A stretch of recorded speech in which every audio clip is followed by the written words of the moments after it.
So I spent $689.31 at Goodwill the other day, and turns out I didn't really think things through very well.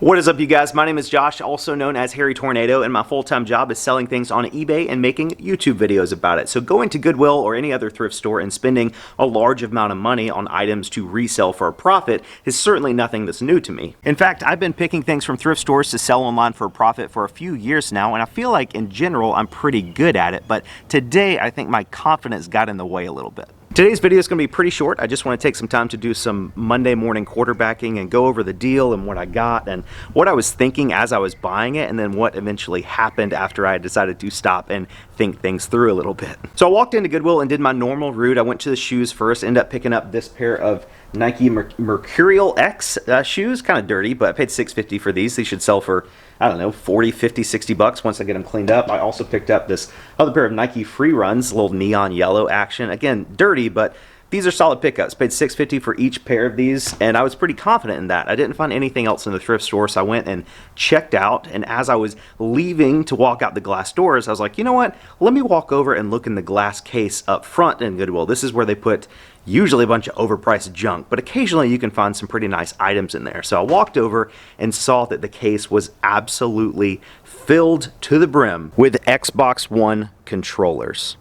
So yeah, I spent $689.31. Each controller was $29.97 each, and I got 23 of them. So when I saw the controllers, I got super excited because I personally cannot think of a category of item that sells better online than used video games and video game accessories. And on top of thinking about how fast these controllers would sell, I was also pretty confident that I could almost double my money, spend about $700 on these 23 controllers, and make between $600 and $700 in profit. And the reason I thought this was because the last time that I bought a personal Xbox One controller for myself, I remember I spent about $60 to $70 used for it. That was about a year and a half ago, and I didn't really think that the market on used Xbox One controllers had changed that much. And to be completely honest with you guys, it's really exciting to spend a lot of money on something that you're pretty confident you can double your money on. It's almost like the more money you spend, the more money you make. So again, blinded by my confidence and my knowledge of the market of Xbox One controllers and the dollar signs in my eyes,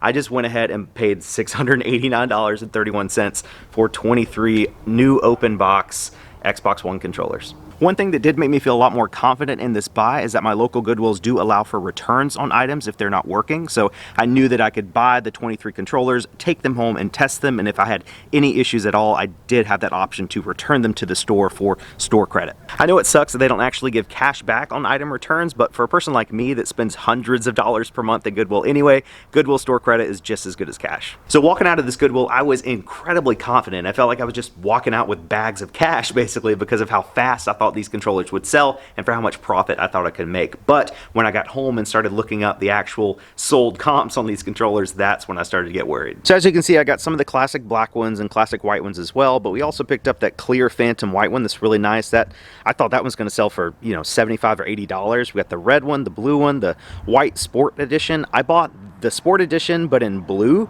That's the one I bought like a year and a half ago for $70 used, so I thought that would still be worth about 60 to 70 used, but sold comps on that the white sport one is like 45, 50 bucks now, free shipping. Based off the research that I've done, I think the average selling price of all the controllers that I picked up is going to be about $50 to $55 free shipping. And of course on eBay, after fees and shipping, that doesn't leave us a lot of profit when I paid $29.97 each. So if these controllers sell on eBay for $49.99 free shipping, just after eBay fees, we'd only be left with $43.74.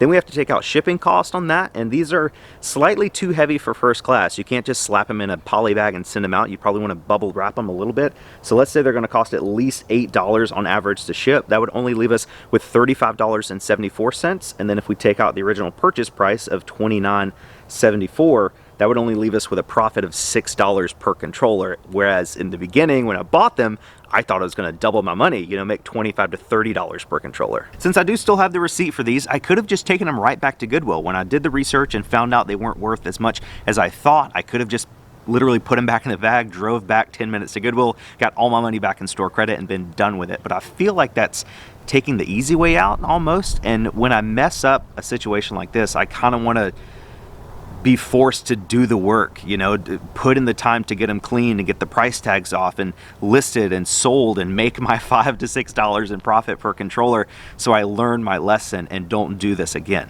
So I spent the last couple days trying to figure out the best way to sell these so I can maximize my profits and really just make the best of a bad situation. And after thinking things through, I think the best way to sell these is going to be locally on Facebook Marketplace. I think there's enough market demand for these Xbox One controllers that I will be able to move them pretty quickly locally on Facebook Marketplace, and if sold locally, there's not going to be any fees associated with that transaction. So I may have to drive a little bit to meet people to sell them the controllers locally, but I will be able to keep all the money and not have to pay any shipping or fees. And I think I'll be able to demand a price of around $45 to $50 for each controller on average, and that will give me a total profit per controller of $15 to $20. So let's say worst case scenario, I make $10 in profit per controller flipping them locally on Facebook Marketplace. That would give me a total profit of $230, which sounds pretty good, but you have to remember I have almost $700 tied up in this haul. And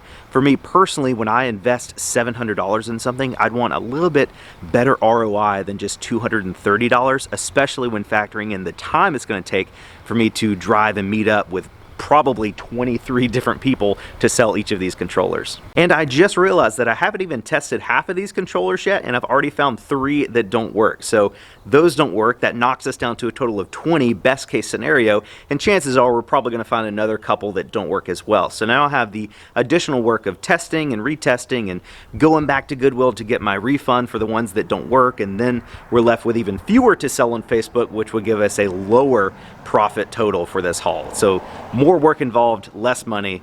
It's just getting worse and worse the more we dig into this. So while I'm not gonna lose money on this haul, the amount of work it involves for the amount of money I'm probably gonna make is definitely not gonna be worth my time. And it's something that could have been completely avoided if I just wouldn't have been so overly confident in the thrift store and actually took the time to look up sold comps before buying something for nearly $700. No matter how long you've been a reseller, everybody's gonna make bad buys from time to time. I've been reselling for almost 2.5 years, and this is just the most recent bad buy of many that I've made over the course of my reselling career. So I just wanted to share this with you guys in hopes that it could help you avoid a situation like this in the future. If you're in a place where you have an opportunity to spend several $100s on what appears to be a really good item, I mean, I was at a thrift store. There's nothing stopping me from taking a few minutes to look up sold comps. Nobody was behind me. I wasn't at a bin store, at a garage sale, surrounded by competition. I had all the time in the world. And again, I just let my confidence and I guess cockiness get in the way and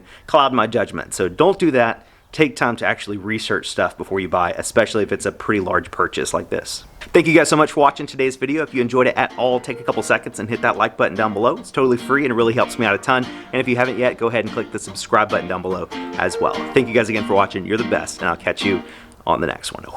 Real quick, on a totally unrelated note, if anybody's in the market for an Xbox One controller, let me know.